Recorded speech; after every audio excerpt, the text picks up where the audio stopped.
আশা করি সকলে ভালো আছেন। আজ আমি একটা গল্প বলবো, দেখুন আপনাদের কেমন লাগে। এক সাধু ছিলেন, তিনি সারাদিন গুহায় ধ্যানে মগ্ন থাকতেন এবং বিকেলবেলায় বাইরে বেরিয়ে এসে এলাকাবাসীদের সমস্যা শুনতেন এবং সমাধান করার চেষ্টা করতেন।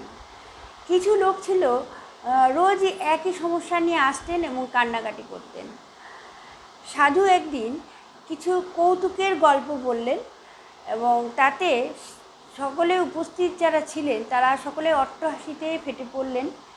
সাধু কিছুক্ষণ পর ওই একই গল্প বললেন, তখন অর্ধেক লোক হাসলেন আর অর্ধেক লোক হাসলেন না। তারপর ওই একই গল্প আবার বললেন, তখন কেউই হাসলো না।